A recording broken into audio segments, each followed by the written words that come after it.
അതാ പറയുന്നത് 40 കൊല്ലം എന്ന് പറയുന്നത് ശുദ്ധ അസംബന്ധം പറയാണ്. നുണ പറയുക എന്നുള്ളതാണ്. നുണ പറയുന്ന രോഗമാണ് ഈ വി ഡി സതീശന്. ഓരോ ദിവസവും പറഞ്ഞുകൊണ്ടിരിക്കുന്നത് മുഴുവൻ നുണയാണ്. നുണരോഗം. എനിക്ക് മറവി രോഗം എന്നല്ലേ പറയുന്നത്, നുണരോഗം. ഓരോ ദിവസവും രാവിലെ എഴുന്നേറ്റ് നുണ പറയുക എന്നുള്ളതാണ് വി ഡി സതീശന്റെ ഏറ്റവും പ്രധാനപ്പെട്ട ഒരു പണി. ആളെ പറ്റിക്കാൻ തന്നെയാണ്. ആളെ പറ്റിക്കാൻ തന്നെയല്ല നുണ പറയുന്നത്. വേറെ ആരെങ്കിലും നുണ പറയും? അങ്ങനെ രാവിലെ പറയുന്ന നുണ ഉച്ചയാകുമ്പോഴേക്ക് മാറും. ഒന്നിനും പക്ഷേ ആ നുണ തിരുത്തൂല. അതുകൊണ്ട് നുണരോഗത്തിന്റെ വ്യക്താവായിട്ട് മാറിയിരിക്കുകയാണ് വി ഡി സതീശൻ എന്ന കോർഡിനേറ്റർ. കോലീബി ഇവിടെ ഇനി ഒന്നും കൂടി പറഞ്ഞാലേ, ഒന്നും കൂടി അത് നിങ്ങൾ കൊടുക്കൂല.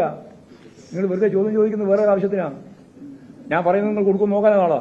ഞാൻ ഇപ്പൊ പറഞ്ഞ ഇതാണ്, കോലീബി ജമായത്തെ ഇസ്ലാമി സഖ്യത്തിന്റെ സംസ്ഥാന കോർഡിനേറ്ററാണ് വി ഡി സതീശൻ എന്നാണ്. മറവി രോഗം കൊണ്ട് ഇത് പറയാൻ പറ്റില്ല. ഇതാ പറഞ്ഞത്. പിന്നെ നേരത്തെ ഇതും കൂടി പറഞ്ഞു, എന്നെപ്പറ്റി നുണരോഗമാണ്. ഞാനും പിണറായി വിജയനും ജയിച്ചത് ജമായത്ത് ഇസ്ലാമിന്റെ വോട്ട് കൊണ്ടാണെന്ന് പറഞ്ഞ ശുദ്ധ അസംബന്ധം, കളവ്. ആ കളവ് ഇങ്ങനെ ആവർത്തിച്ചുകൊണ്ടിരിക്കുകയാണ്. അത് നുണരോഗം. അതാണ് ഞാൻ പറഞ്ഞത്.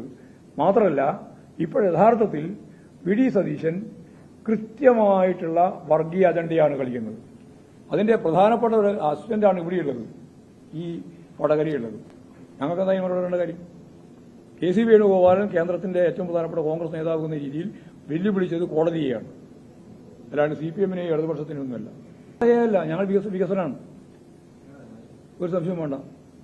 ജമാഅത്തെ ഇസ്ലാമി എന്നെല്ലാം പറഞ്ഞത് ഇവനെല്ലാം കൂടി ചേർത്ത് തോറ്റ് തുന്നം പാടും ഈ കേരളത്തിൽ, ഒരു സംശയവും വേണ്ട. ഞങ്ങൾക്കതിൽ യാതൊരു ഉത്കണ്ഠയില്ല. ഇടതുപക്ഷ ജനാധിപത്യ മുന്നണിക്ക് ഒരു ഉത്കണ്ഠയുണ്ടെങ്കിലല്ലേ ഞങ്ങൾ ഇതിന്റെ മേലെ കൊണ്ടേയുള്ളൂ. ഞങ്ങളിത് രാഷ്ട്രീയമായിട്ട് പറയാണ്, ലീഗിനോട് ചോദിക്കുകയാണ്, കോൺഗ്രസിനോട് ചോദിക്കുകയാണ്.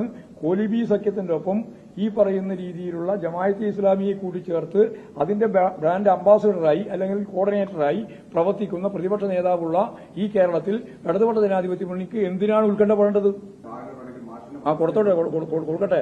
ഞങ്ങൾ ഇന്നേ വരെ, അവരിപ്പം കുറെ കൊല്ലം പറയുന്നുണ്ട്, ഒരു മാസം പോലും ജമാഅത്തെ ഇസ്ലാമിയുമായിട്ട് രാഷ്ട്രീയ ബന്ധം ഉണ്ടാക്കിയിട്ടുള്ള ഒരു ഭാഗം കാണിച്ചു തരാൻ അവർക്ക് സാധിക്കില്ല. ഞങ്ങളൊരു കാര്യം ഉറച്ച നിലപാട് അന്നേ പറഞ്ഞിട്ടുണ്ട്. അവരെടുത്തുകൊണ്ടിരിക്കുന്ന നിലപാട് എന്തായിരുന്നു?